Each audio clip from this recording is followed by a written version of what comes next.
And so for a lot of people in the clarity stage, if they don't know if this relationship is right, if they don't know if the career is right, if they don't, like all these I don't knows, or it comes through as confusion is the emotion for a lot of people. Like I feel confused about or lost or stuck. Yeah. Yeah. They need to get rid of shit.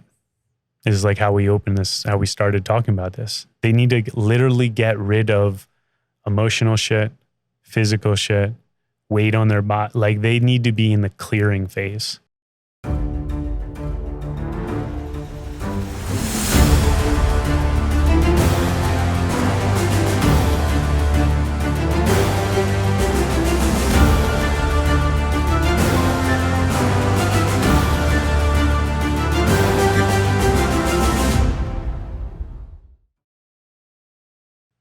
On this episode of the Captain's Lifestyle Podcast, I'm here with American Jesus and my balls.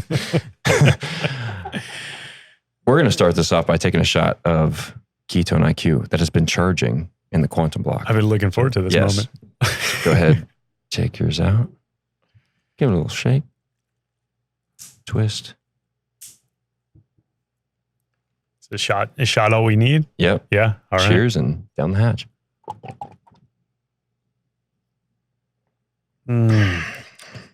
Open your mouth and trust. Don't ask questions. Don't ask questions. Tastes like rocket fuel because it is. Get that brain going. What you put into your body today is the foundation for who you become tomorrow. That's why I fuel with Ketone IQ from HVMN. They're redefining the limits of human performance, metabolism, and longevity. I use Ketone IQ before every podcast to keep my mind sharp and clear. Head over to hvmn.com and use code CaptainMorgan_20 to get yours today. Back to the show. All right. So, Chris Marhefka, aka American Jesus. Love it. The flag in the background. I want to start it off by you talking about your transition from frat boy to men's leadership coach. Dude, you did your homework. Let's get into it. Let's go. Oh, man. Frat boy.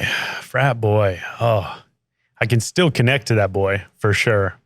I led most of, I would say until I was 22, there was a pivotal moment that happened then.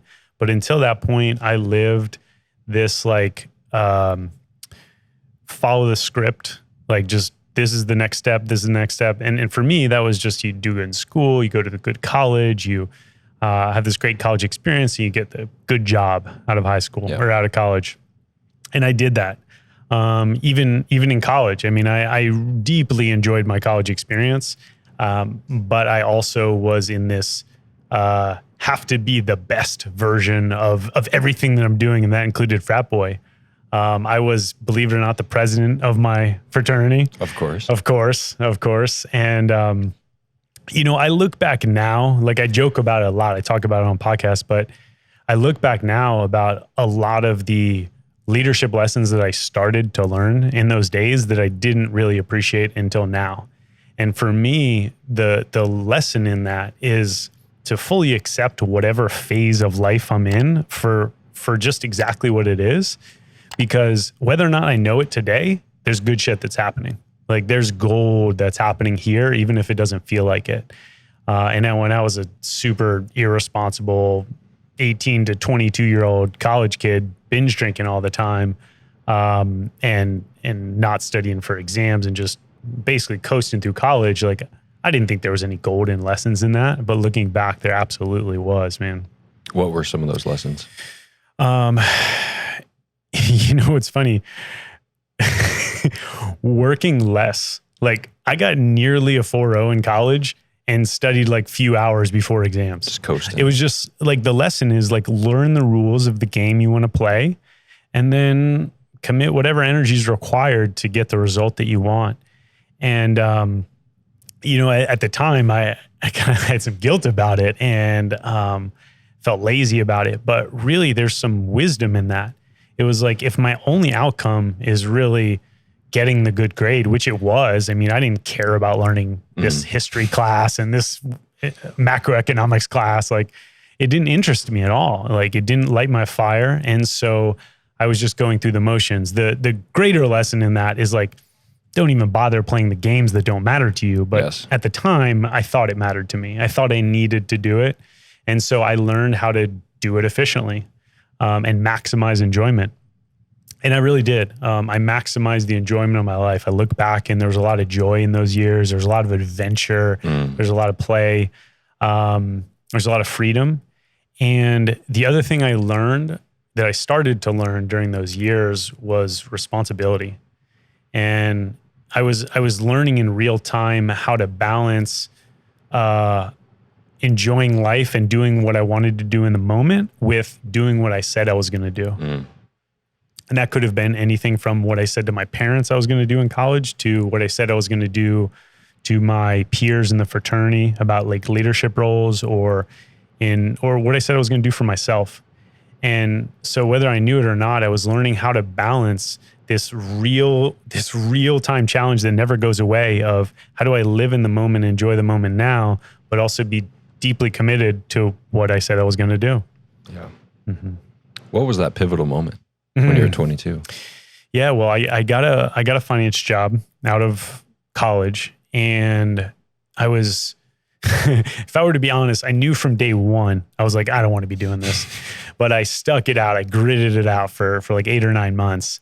And then one day I just decided, I remember it like very clearly. I was driving to the job in my college car, my Trans Am, and my AC had just broken, and it's South Florida and it's in the summertime, and I'm just miserable. Like all the misery is just piling up. I wasn't excited about what I was going to do. I had put on in like 8 or 9 months, I'd put on like 40 pounds. I would like a bad weight. Yeah. Just all the networking events and the client lunches. And I was miserable. Like I was just stacking misery. And there was this moment where I was just like, oh, I like realized the disgust that I had with my life. And I just said, I'm not going to do this.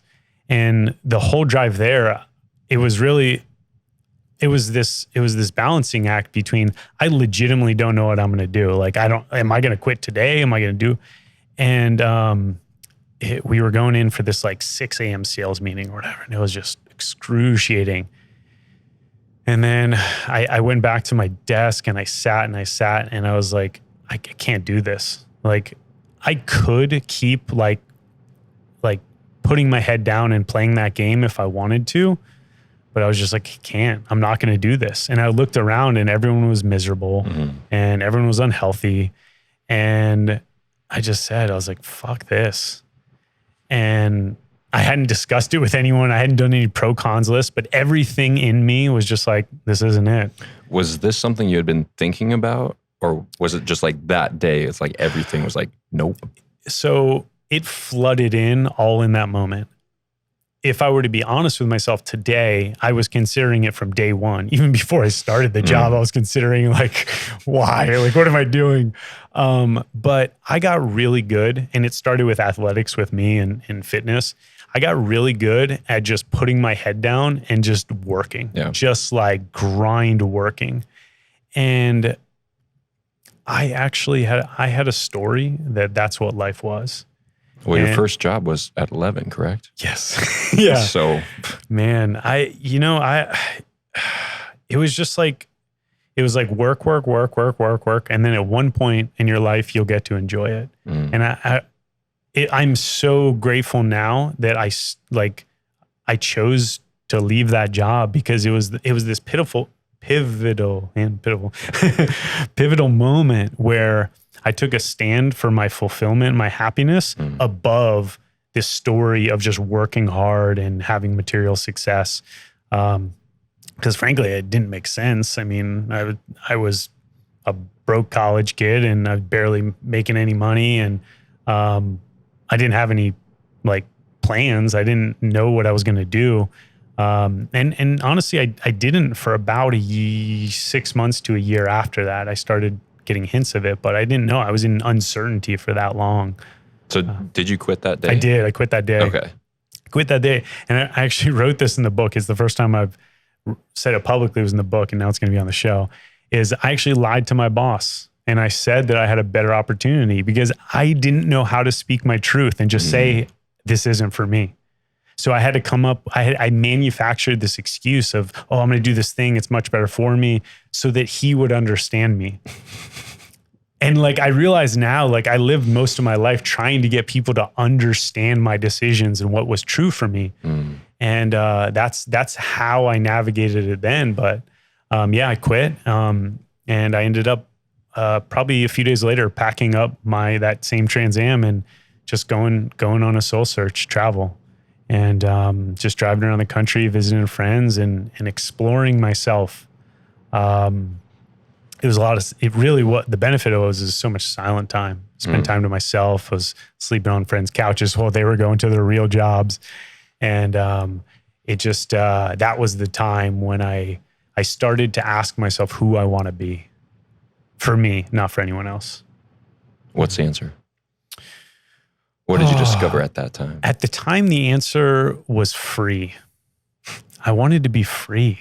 Yeah. I didn't want to abide by anyone's bullshit rules. I didn't want to, I knew like deep in my heart that I would be committed to something I care about. I would work tirelessly to something I care about. But it was this sense that that was being forced upon me, or I perceived it to be, that drove me crazy. And I wanted to break free of that. And so at the time, like what I needed was just to like break those chains off, those imaginary chains off that I put on myself, so that I could go into the deeper exploration, because I wasn't even ready for that yet. What were some of the other things that you learned or that came to you during this transition? Don't need as much money as I think I do. Yeah. Damn right. Yeah. Man, it was like that year post quitting that job, I was, probably a lot of listeners can relate. I had times where I would scan a card and not know if it was going to go through, like a debit card. I was like, I don't know if I have this much money. And it felt irresponsible at the time, and it felt painful. And also there was just like a deep realization that I was always going to be okay. And I started to feel it during that time. I started to really feel like, okay, what's the worst case scenario if I run to zero? Yeah. And the longer I was in it, the more I realized is like, oh, I'm actually always okay. I can always figure out like getting a couple of dollars here and making money and surviving. And I think that's carried through every entrepreneurial journey that I've had going forward. When I let go of the attachment of how I want it to look and how successful and the finances and the material success, every time I let go of it, it ends up being way more fulfilling, way more enjoyable, way more aligned. And there's a lightness to it rather than this like force. Yeah. Like I have to hit this number. I have to get this amount. And during that time, I also shedded all of my material possessions. So, was that difficult for you? It was. I had a lot of attachments to things. Why did you? Was it because of the money? Like, did you sell things to make more money? Yeah. I sold a bunch of stuff on eBay. Yep. It was a fun time, actually. I hustled. Yeah. I hustled real hard. And it was for the money, is what I told myself. But every time I got rid of something, like I would have stuff from like when I was in middle school, and I'm like 22-year-old kid. And Same. And it was like a shirt that I wore at like, yep. Just like the most random. The random shit. Yeah. And the more I gave away and the more I sold and the more I got rid of, it just felt lighter and felt more free. And it's like, I didn't have the words for it at the time, but it was like the attachments that were keeping me back in that old story. Yes. That I was the one holding on to. And, I've gone through a few seasons of life where I've done that, and every single time it's still painful for me, and I feel like I need it. And it's like, oh, what about that time when this is going to come in handy? And every time I'm just like, what? Like what am I doing here? Yeah. And it always feels lighter. It feels freeing, which is the exact word that I was looking for during that time. Unencumbered. Yeah. Do you feel any sort of sentimental attachment to these different? Yeah. That's what I realize now is It's more about like the memory of who I was and who I was with and the fun times I had. And, I still have that. And I've been doing a practice, which, this is actually bringing it back up, because I haven't been practicing it for a while, but for a while I was doing a practice where I was accepting letting go of even good memories, because we all want to forget the bad memories. But when it comes to like our psychology, like there's no difference in memories, like in our memory bank. There's like, we have a certain amount of RAM or what, I don't know, what storage. And when we hold when we hold attachments to all of our past memories, it doesn't leave room for anything new to emerge. So I've been practicing just like relaxing some of the attachment that I had to the good times in my life.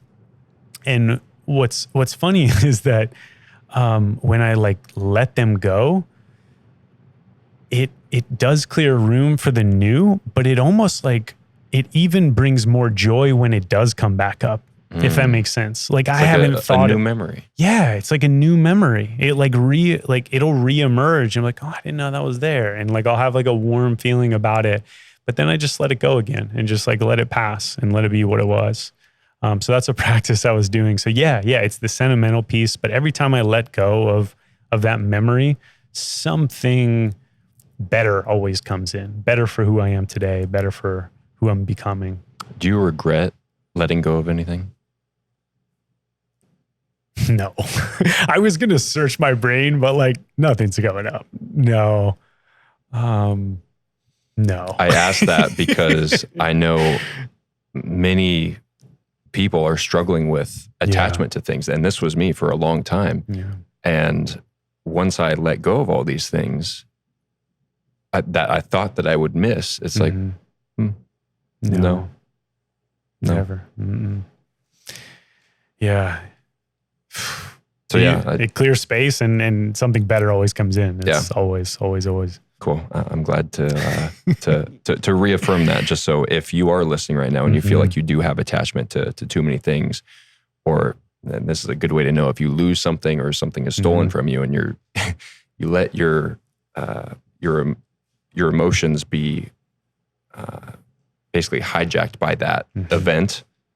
Well, that's a pretty clear indicator that you're attached to this material possession that we think that we own, but really we don't know anything. No. Yeah. Do you suffer with stress, anxiety, trouble sleeping? If so, you could be part of the 80% of people who don't get enough magnesium in their diet. Most supplement brands use cheap, low-quality ingredients at ineffective doses. Bioptimizers goes all in on the formulations, combining 7 different forms of bioavailable magnesium. That's why I recommend Magnesium Breakthrough from Bioptimizers. Okay, so going from Frat Boy to now quitting your job.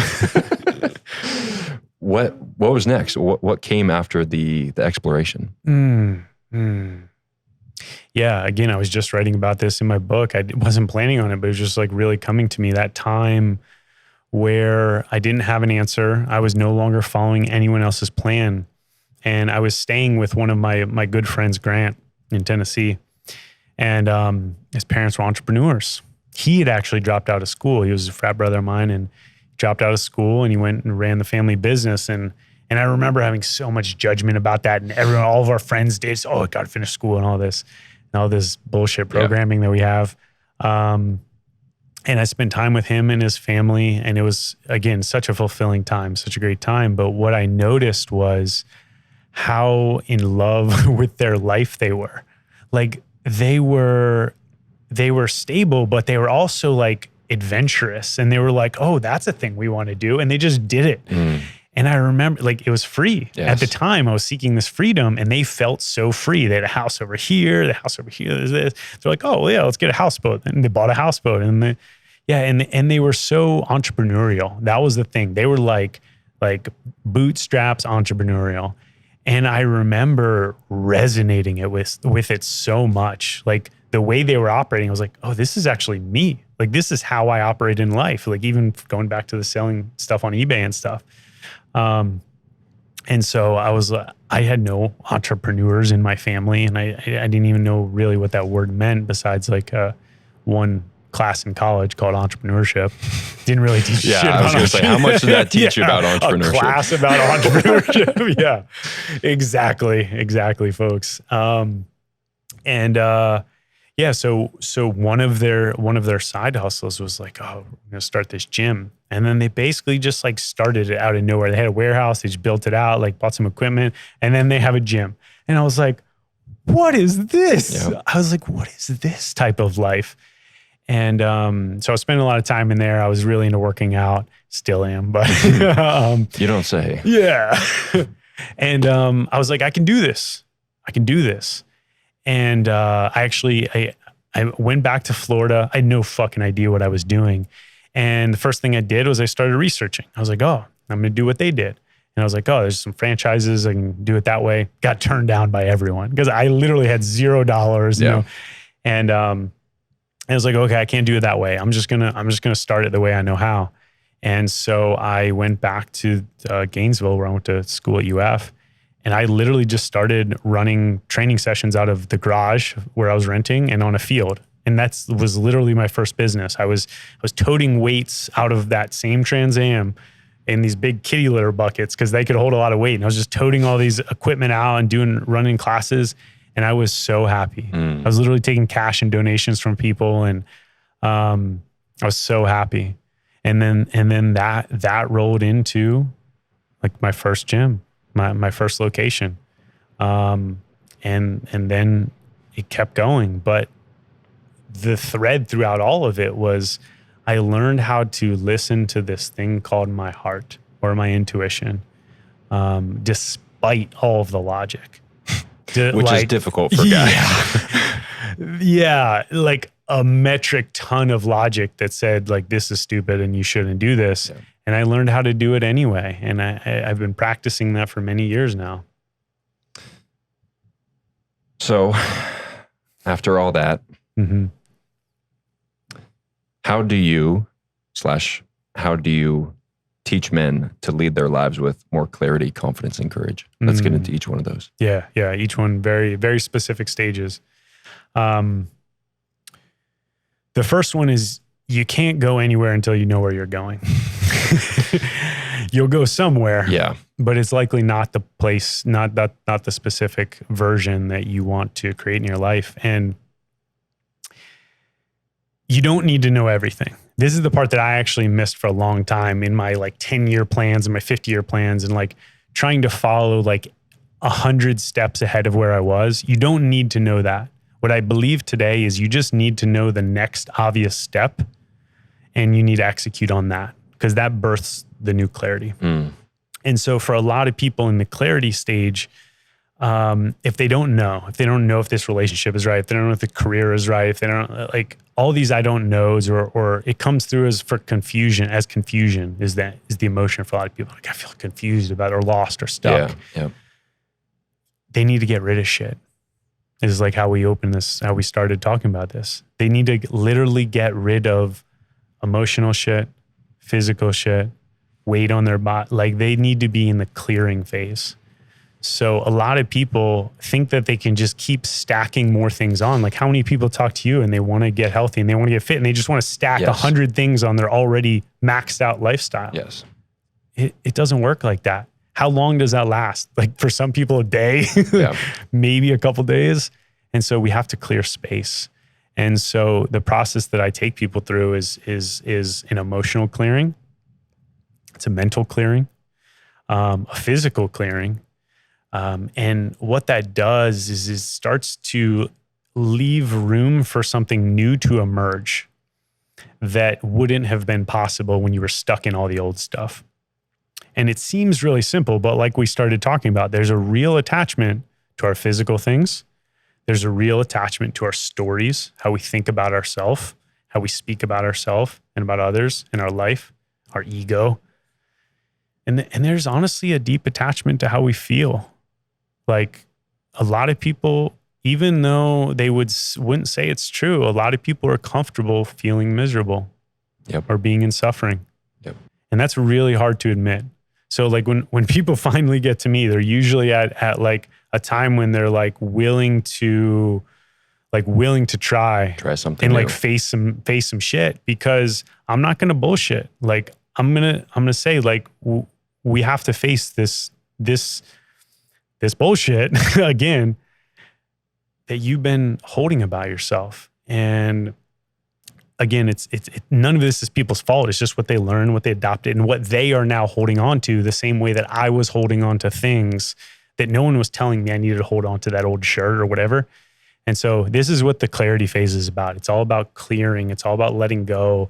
It's all about relaxing all of these things that we tell ourselves and who we need to be. And when we do that, it gives us a little bit more peace. That's one of the common things I hear when people go through my clarity process, is just peace. It's like peace and ease and acceptance and patience. For a lot of people, they'll need to spend a season of life in clarity and letting go. The same way that after I quit that job, it was really close to a year before I was doing something new. And I needed that.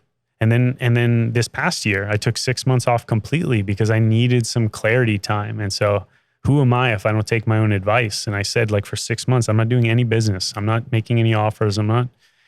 And I see a lot of people needing some of that space. And when you, and this is where it goes hand in hand, is when you start getting rid of stuff in your life, you actually now have the freedom to make space. Most of the things that we have are just burdens that we don't care about. They're bills that stack up. They're a house we don't care about, a car we don't really care about deeply. And when we start shedding some of those things, we realize that we can actually live a lot lighter. We can take time off. Like, I just spent 3 months down in Mexico, and I talk to people, and they're like, how do you travel like that and live? I'm like, man, it doesn't take as much as you think. I just have a light life. And I only have in my life what I deeply care about.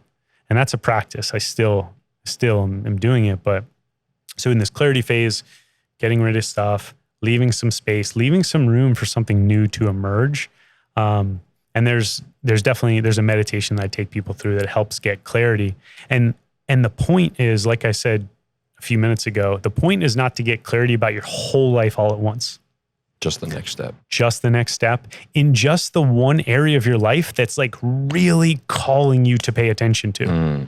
A lot of people want to go look at this thing. Like, how many people do you know that are into fitness, and they put so much energy into their fitness at the detriment of their relationships, their emotional health, like their job? And it's like, no, like, you got that. Like, there's something over here that's saying, pay attention. And oftentimes what arises for people in the clarity process is that it's something they don't really want to look at. It's something they've been kind of brushing under the rug. And when it arises, I focus on really simple actions, which is where the confidence comes in. I say, create, similar to like going back to my example about college and doing as little as possible. It's like, what's the minimum effective dose that you can do in this area of your life to move the needle forward? Just 1%. And then do that consistently for at least 30 days, if not 3 months. And what that'll do is that'll allow the next thing to emerge, and then the next thing to emerge. And so most people want to know the whole plan ahead of time. I mean, I'll speak from just my own experience. That's the only one I have. You won't. You won't know it all. You won't know every single roadblock and speed bump. You won't know where you're going to be a year from now. And so if we can let go of that, like, we can start taking steps towards what is clear today. And I mean, man, like the people in this room, yourself, like, how many people are just taking inspired action and they're like, holy shit, we couldn't even imagine this a month ago, let alone a year ago. No way. Yeah. I had a general idea, but you're right. It's just the next step. Yeah. But if you don't follow it though, that magic doesn't happen. It's like you're literally keeping those synchronicities, those magical events that happen, that catalyze our life for the better, if we don't take the one small action towards it, the big thing will never come. So it's like, just get in the process of taking the action on what's clear. And that's what builds confidence. I say earn confidence because it's just simply doing what you say you're going to do repeatedly builds confidence, period. And so I have a process that I do it with words and with body and with actions. And when you do all three of those, it just like locks in, and you get to be this embodied person that knows they're going to do what they say they're going to do. And that's just straight gangster confidence. You have a quote, maturity comes with meticulous integrity. Yeah. Talk to us about the importance of that. Man, those two words I've been saying repeatedly, both to myself and to every person that I work with in the last year. And it's this like full tidal wave of realization that no one's going to do it for you. No one's going to save you. No one's going to live your dream for you. And to do it takes a meticulous level of all of the nuances of who you are and who you're becoming. And the integrity part is, you know, if you're bullshitting yourself. Like that's the best way I can put it. It's like, you know, like we distract ourselves so that we don't face that we're fucking bullshitting ourselves. But when we actually face like, oh, I'm actually out of integrity in this, and we bring meticulousness. I love that word because it's just this very nuanced, like, okay, another layer. Okay, another layer. Okay, another layer. Like I even bring it to the way that I sit. I'm like, in every moment I become aware of it. Like, can I bring more integrity to my spine, to my chest being open, to my breath? And so it's more like a value than anything, is that can I look like at every single piece of my life and bring 1% more integrity to it. That's it, 1%. I try to be very simple in the way that I like talk about things. You're not going to be Jesus tomorrow. You're not going to be walking Jesus tomorrow. Or you're not going to be walking. Get the hair and beard combo, like which helps a lot. Yeah. But can you bring 1% more love in your life, to your relationships, to yourself? Like, yeah, that moves you towards that. And that's why I have this like, okay, where am I today? Where can I bring more meticulousness to something that's out of alignment, bring it into alignment? And the more I do it, it seems scary. It seems like a very scary and like dark thing to face at first, because a lot of people have a lot of things out of alignment in their life. And rather than just trying to face them all at once, I just say like, just face the one that's right in front of you. And as you do it, and as you move it 1% back into where it feels right for you, again, you know when you're bullshitting, when you get it back to that place, life gets better and it gives you more courage to do it in another area of life or one step further. And man, it's what meticulous integrity is what I now define as maturity.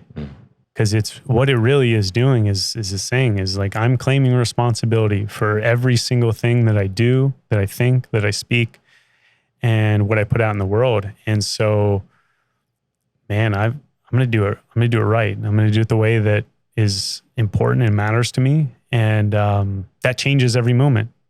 As soon as I do something, I'm like, oh, I could actually clean that up a little bit. But it's like this process. It's like, okay, we do it. Okay, what's out of integrity with this process? Okay, we can bring two memory cards next time, or we can do whatever. It's like, you can do that with every area of your life. And I find that it's freeing. It's incredibly freeing. What sounds like a burden is actually so freeing.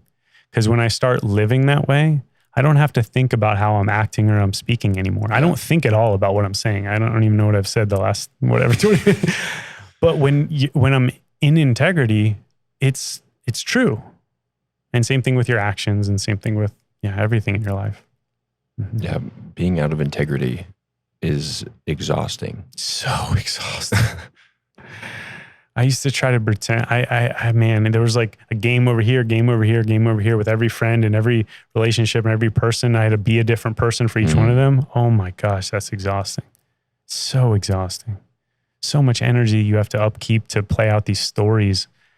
And what I've realized is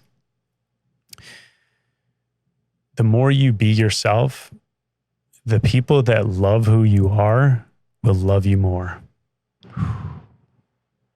Mm-hmm. Say that again. Yeah. The more you are yourself, the more people that love you for who you are will love you more. Ain't that the damn truth? Uh-huh. And the ones that don't will fall away. Yep.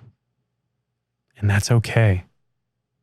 That was a lesson that I learned through my separation and divorce, which, man, that was one of the hardest seasons of my life. But what I realized was not every person that we meet is meant to be in our lives in the same way for all of life.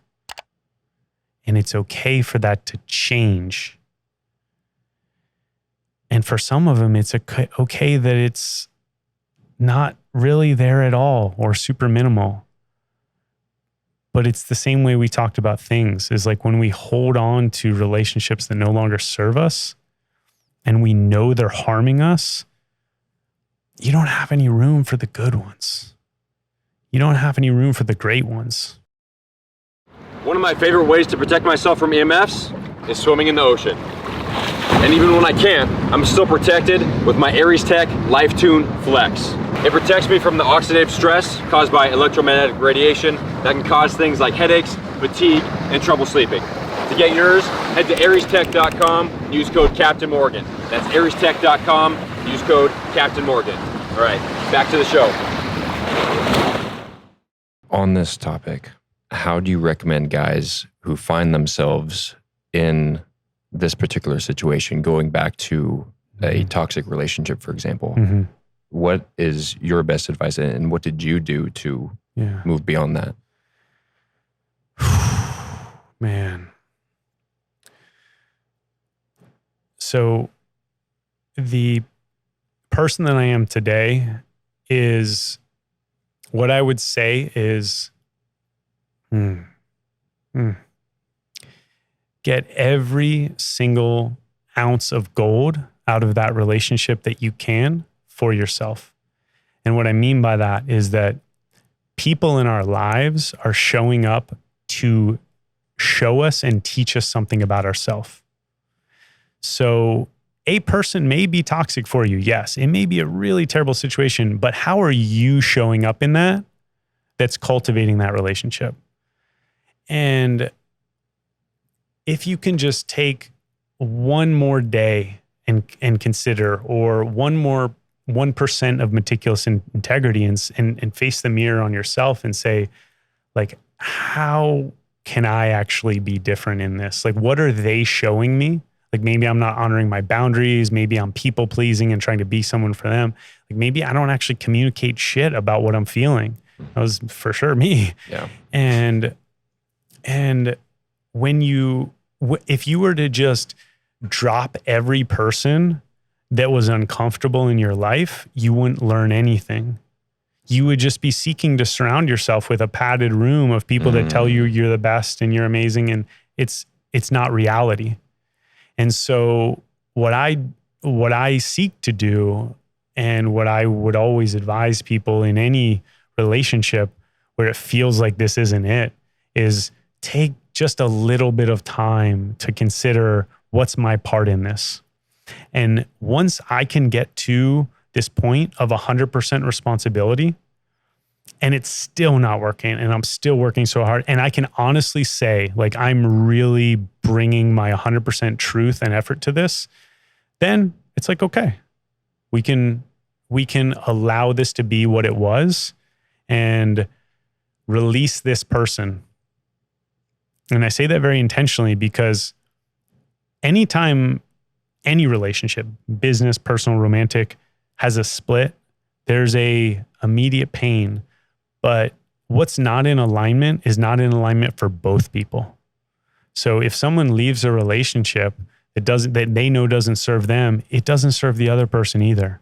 So you're actually giving them a gift to be free of this codependent chain that you guys have created together. And it's never easy. The more time and energy and love you have invested in it, it's never easy. And you'll never know what's possible on the other side of it. That is so much more love, so much more care, so much more trust.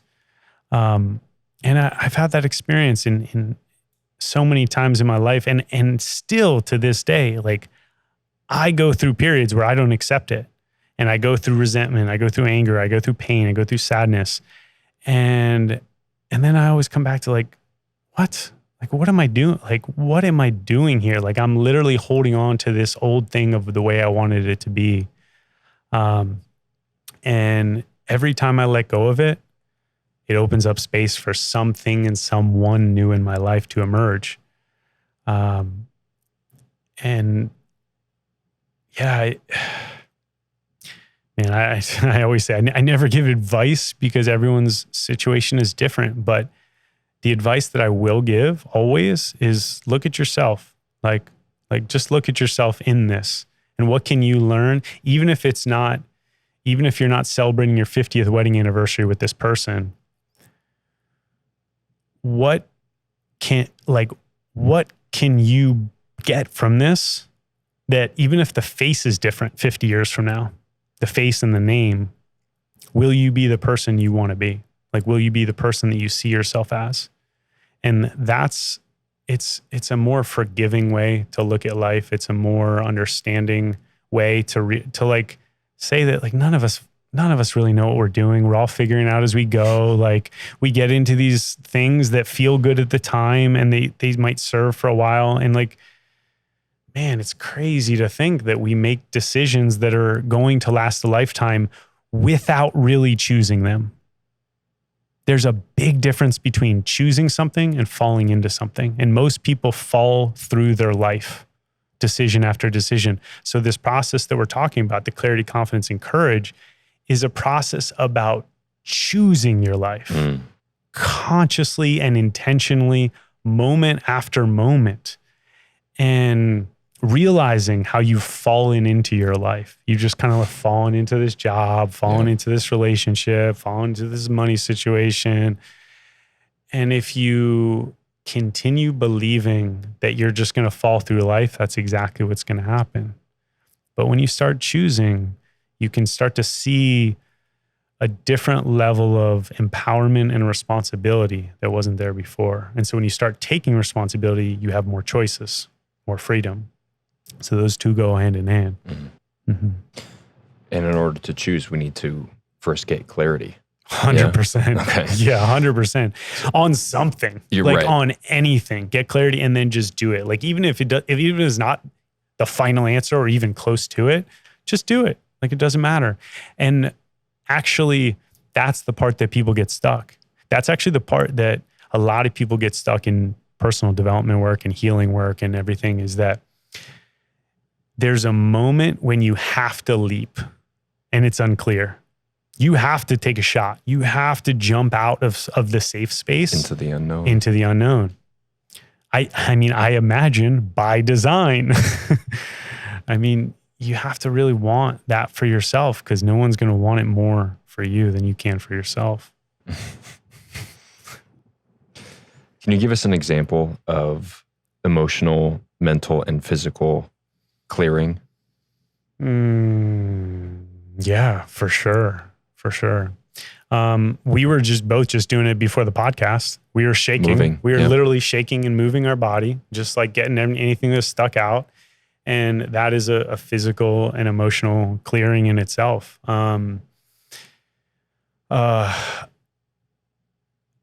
Mental, emotional, those kind of go hand in hand in a lot of ways, is identifying and shifting the attachment or the energy behind a story or an emotion. Like if you constantly find yourself in this state of anger or in the state of frustration, in the state of sadness, depression, like is first acknowledging it, first accepting it, and then like literally doing something to snap out of it. And that can be anything, but just changing the trajectory will be a clearing of that energy.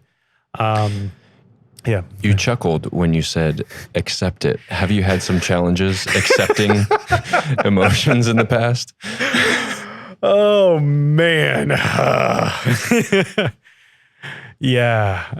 Yeah.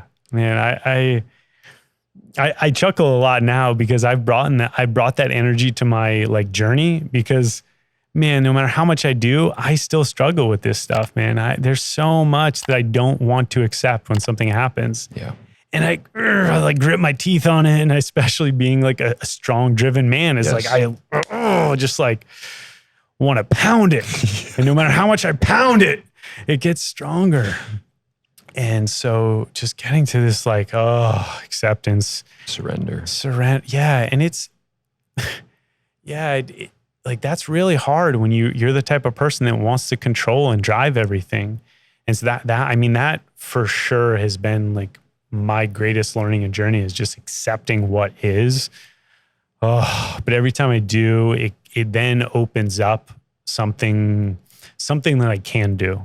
But until I accept it, it's like, you're going to be fighting an unending battle. What we resist persists. Yeah. Mm-hmm. The more you try to escape from how you're currently feeling, the more it's going to be like, okay, motherfucker. Yep. More anxiety, more stress, more. Mm-hmm. Yep. And louder and harder. Yeah. Until you have no other choice but to, accept what is. Yeah. Moving into confidence. We covered clarity. Mm-hmm.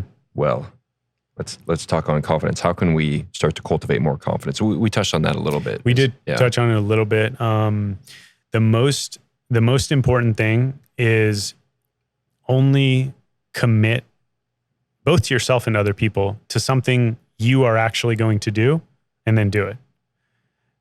I don't know. We get in this habit of over committing to things that we know to ourselves. Like I'm such a bullshitter to myself. Like me with like traveling between places. I'm like, it's an exactly 22-minute drive, so I'll leave right at like things like that is like, don't say you're going to do it unless you're actually going to be there.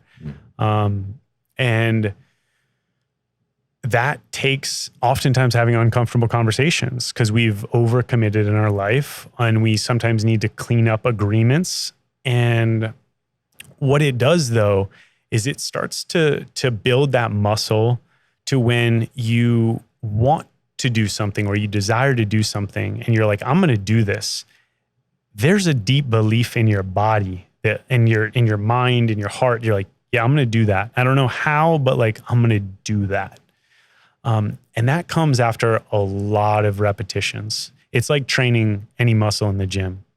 It's like when you first start, it's hard, it's grueling, and you really have to put some intention and structure around it.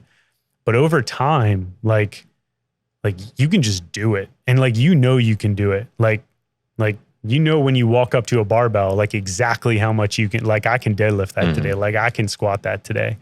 And that just comes over probably thousands and thousands, if not tens of thousands of reps.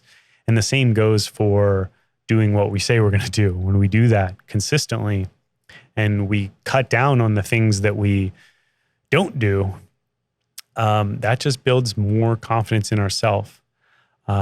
There's more layers to this too, because having such a deep background in the body and physiology, how we carry ourselves communicates confidence to ourselves and to others. Physically, yes. And so alignment of our spine, opening our chest, pulling our chin in, like all of these things are communicating to ourselves and to others. Simply like, we got this. Like, I know who I am. Like I know what I'm going to do. I know what I'm here for. And that in itself, like I thought that world was like really bullshit for a while. And then I started realizing all it is it's a self-reciprocating cycle. So if I'm doing the right actions, but I'm like constantly like cowered over and my shoulders are rounded, I'm looking down at the ground, like all I'm doing is I'm reinforcing that I don't know pattern. So if I'm doing the actions and I do know, I'm going to have my body match that. So a lot of the work that I do with men is having the energy in the body match what your mind and what your words are. And that's really important for any state of energy, but especially confidence. And a lot of times that requires rewriting some stories of what you learned, what you grew up, being small, being weak, being whatever your story is. It's again, no one's going to do it for you. So the practice of breathing in and sitting up tall and lengthening your spine and opening your chest to the world, like that in itself takes vulnerability, and that takes courage and takes practice. But the more you do it, again, the phase 2 confidence is all about small things done a lot, done very repeatedly a lot. And if you want to get good at something, just do it a lot. And you'll learn from every single time you do it, and you keep doing it and you'll build confidence. So you're saying that if we want to be an entrepreneur, we shouldn't just take a college class on entrepreneurship. We actually have to do the thing. Yeah. Wow. And even when you do it, you're going to get it quote unquote wrong. You're going to mess up. And yeah. How many quote unquote mistakes have I made in a 13-year entrepreneur journey? Like probably millions. Like, I don't know, like a lot every day probably. But it's just a testament to going out there and taking shots. I don't even think of those as failures anymore. That's the other thing. That's just how you progress. Yeah. Through failure. There's no other way. But I understand it though, because there's such a deeply ingrained like fear of like messing up in our culture. And it doesn't have to be that way. Like oftentimes we're the ones that are keeping us like the hardest on ourselves. Like, oh, I don't want to mess up with this thing. I got to get it perfect. Almost always. Yeah, always. Yeah. It's when you relax it. That's why I laugh and I smile a lot. It's really at myself because it's me just being too rigid with myself. I'm like, oh, I'm just being super hard about this right now. Like, I don't know. Like, I don't know. There's no pressure, only practice. Yeah. I love that. Yeah. I love that. Something else I like to say is, now I just lost it. What were we just talking about?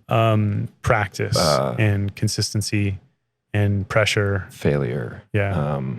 There's no pressure, only practice. Failure, yeah. Shoot. It's just like bye-bye. And that happens. Yeah, it's like okay, whatever. Well, there we go. It'll come when it's ready. Exactly. It'll come back. All right, let's go into courage. Yeah. Courage is what I refer to as the integrated phase. I didn't really talk about that. The phase 1 of clarity is really more of like a feminine feeling and a more intuitive phase. Phase 2 of confidence is a very masculine, very doing phase. And then phase 3, this like courageous living, is an integrated one. And it takes a lot of courage to do something different. And that's where this word comes from, is we are constantly in every moment. If we want to keep growing and we want to keep expanding into the vision of our life, we have to change every moment. By design, if I want to get somewhere that I'm not today, I have to change to get to it. Yes. And that takes courage. And what is required in this phase 3 courageous stage is learning to, the word I use is attunement, but really it's just paying attention to what is this moment calling of me. And it could be calling me to lean in more and act more and be more fierce and be more driven. Or it could be calling me to chill out and like lean back a little bit and listen in this conversation or listen in this. And so it takes an enormous amount of attention and consciousness in this phase 3. It's a very mature stage. That's why I call it the integrated stage, because you're able to jump immediately between like fully laughing, playing, like all chaos and fun, into like, boom, I'm right here, and vice versa. And then I can relax and just like, yeah, whatever. And so it's a courageous thing, because it means that we're consistently breaking our patterns and we're changing every moment. We're not falling back to what's comfortable for us. What's comfortable is what we did yesterday and what we did last week. It's comfortable because we know the outcome. What's courageous is taking a step forward, not knowing the outcome. Yeah. And that is, I mean, the recipe for continuing to expand into what you know is possible for your life is continue to move towards it. And every day, every moment is going to call something new out of you. And it's a matter of if you step into it, if you rise to it, if you choose it. Courage is not the absence of fear, but acting in the face of it. Man, I get shit scared every time I'm making a leap into something. Yeah. Yeah. And the fear is more of a guide. It's like, oh, I'm actually onto something here. I'm leaning in the right direction. And I mean, I'm not there, but there's still an amount of fear that I get up to that ceiling and I'm like, okay, that's enough fear. And then I take one step down from that ceiling, and then that's the action I take. Yes. Everyone has that ceiling, and that's okay. Like, it's better to acknowledge what your fear ceiling is, and then take one small step back and do that thing. It's still scary. It's like jumping from the 30-foot high board versus the 10-foot high board. The 20 foot. It's like, when I stand on the 30, that looks too far. But that's all about just really knowing your limits, trusting yourself and your confidence. And that comes over time. Next time you stand on the 30 board, you're like, shit, I jumped off the 20 and that was great. It was fucking awesome. Yeah. So it's like the same thing in life. Same thing in workouts. Like if you go into a CrossFit workout and you fucking redline it, like you're going to crash and burn, but you got to find that happy middle to where it's still challenging and you can still get through it. Yeah, for sure. That's how we progress. And I remembered what I was going to say. There we go. It came back to me. Once I stop thinking about what I'm going to say, it just comes back. It would be, so this is when we were talking about failing in entrepreneurship, and something I like to remind myself is that it would be unreasonable for me to be good at this thing that I am just now starting. Yes. So am I really asking the universe to be unreasonable for me? Like, of course I'm going to fail. Yeah. Of course. Like that should be the goal, is to just fail as fast as possible. And then, okay, what did I do wrong? How can I learn from that? I love that. I love that, man. So many people want to skip steps. It's unreasonable for you to be a great at this thing. Yes. Yeah. The tens of thousands of hours that have gone to making people great at things. It's like, it's unreasonable. Before we started recording, we were talking about how we had both been feeling overwhelmed in the past, and it sounds like we came to the same conclusion, to give ourselves permission to feel overwhelmed. Talk to us about how you came to that realization and how that has allowed you to move away from overwhelm. Man, I face that one regularly. I'll say that honestly. Overwhelm is in default pattern for me. It's that overworking pattern. It's like taking on so much. And it happens in seasons of my life. It just happened, I wrote about it in my newsletter a few weeks ago. It was like, I started putting more expectations on myself to do more, and then things started not getting done. So I got more frustrated, and this went for about 5 to 6 days. And then on the 6th day, I just had this moment where I was just like, I didn't choose any of this. I was like, I don't even know what I'm doing. It's this feeling to me of being in a washing machine and like faking a smile and be like, yes, this is great. This is great. This is great. And just like getting tossed around. That's how I experience overwhelm especially in work. Like I do it to myself in work so much. And cause I care and I want, but it's a distraction. The overwhelm is a distraction. So I caught myself, and I actually I do a lot of like voice and throat stuff, and I just let out, I won't do it here, but just this like deep like sigh and just like grunt and just like, and just like let all that go. And like that, again, step one, that cleared the space. And I was like, I don't need to be doing any of this. Like I'm literally setting this overwhelm on myself. And what I did was I closed the laptop. I went down to the beach. I jumped in the ocean. I walked on the sand. I got sunshine. And then my girlfriend made me an amazing meal that day. And I told her, I was like, I want permission to do nothing tonight. And she gave me a massage. And then I woke up the next day and I was so lit up and clear. And all it took was me accepting this overwhelmed state that I'd put myself in, letting that overwhelm just melt away. And in like hours, it was gone. And I was back to the person that I wanted to be working from and like inspiring from. And it's sneaky though, man. It sneaks in for me at least, because I have this, if I want to do this and I want to achieve this, then I have to do more, and I have to keep adding, I have to keep pushing. If I can, I should. That's another one for me. If I can work more, I should.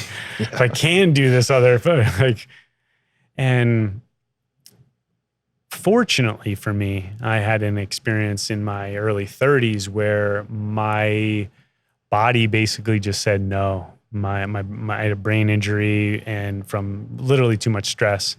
And so I've learned from that moment forward. And if that was 100%, I don't let myself get past 10%. 10% for me now of overwhelm is like, there's a problem and we need to make a change.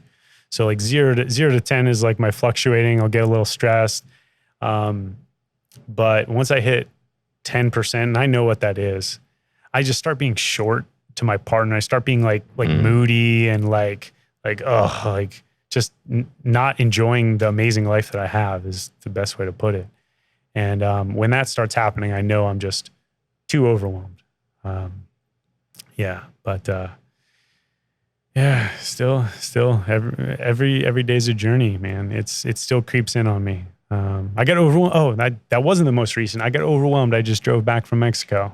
Got overwhelmed driving through the cities and the traffic, and I found myself all tense up. I'm like, what am I tensing? I just drive 5 miles an hour slower and relax. Yeah. Your book is coming out September, correct? What's it called? Integrated Leadership. Integrated Leadership. Yeah. Okay.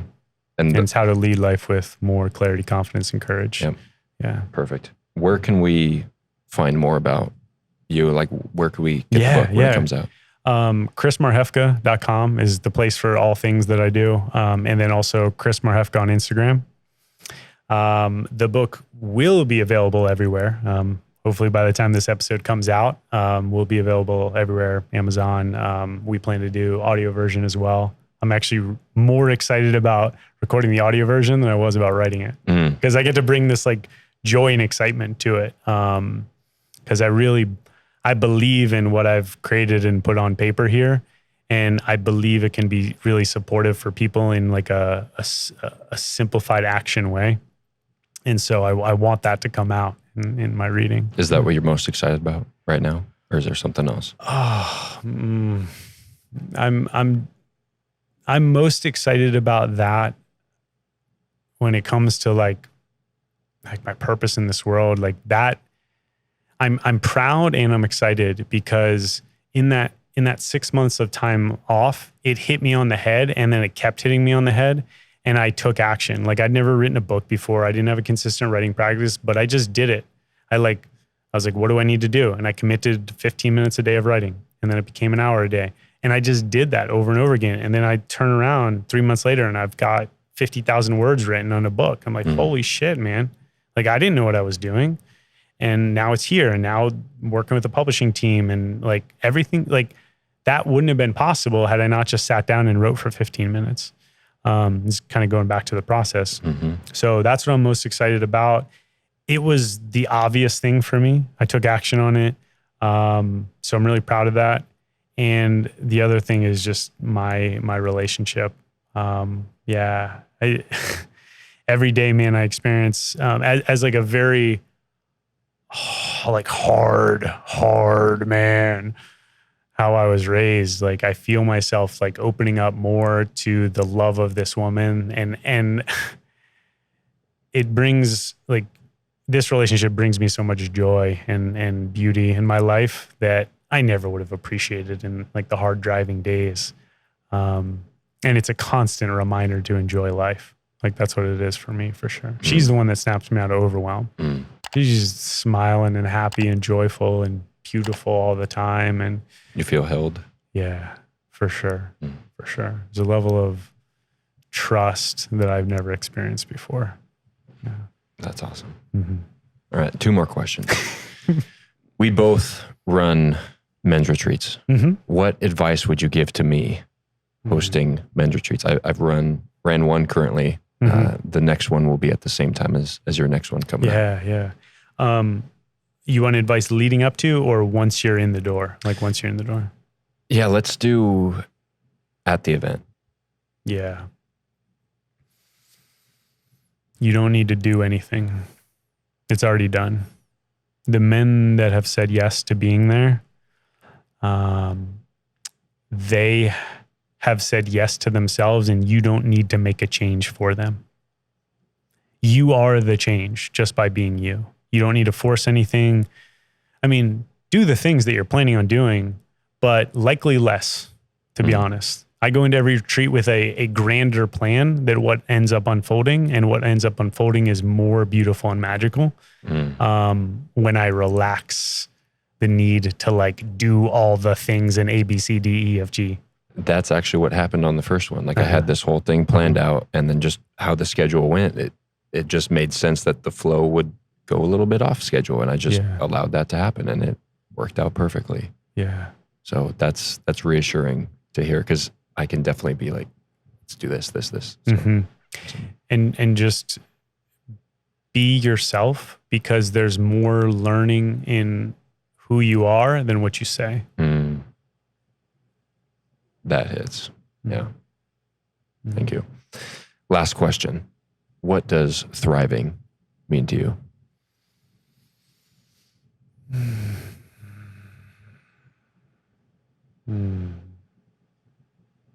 Wow. This is not the answer I thought would come, but taking a deep breath and loving and appreciating the life that you have today and are creating. It's just like appreciating this moment. I think thriving is more of a state of being than the what is actually tangible that you're doing or creating. And I think the state precedes what people would think is material thriving. So really like breathe in the fact that you're alive, breathe in the fact of like the amazing journey you've had to this point, and be proud of and acknowledge the person you are and who you're becoming. And that leads to the material things almost like secondary to it. I've been through the ringer enough times to realize that I would never put a number or a title on anything thriving. Like my life is thriving because I believe it is. And I think it's also in a merging towards. So as soon as I accept that I'm thriving today, if I close down or I stop growing, I'm no longer thriving. So it's like a consistent and like leaning into every moment, and leaning into the moment with like joy and excitement and like willingness, not like you're getting pulled along through life. It's like, we have a gift here. Thriving is like enjoying and like like running through life, like hands up, like smiling ear to ear. And I know it doesn't always feel that way, but when you approach life with that energy, you get more of those moments. Acceptance and gratitude for what is, and constant striving to make it 1% better. Yeah. Mm-hmm. Awesome. Well, my purpose is to make thriving standard, and as opposed to what is standard today, which working with men you're familiar with. So thank you for coming on the show and helping me fulfill my purpose to make thriving standard. You're doing a great job at it. Appreciate it. Yeah, you're welcome. American Jesus. Thanks for coming on. Yeah, Live the captain's lifestyle. Peace.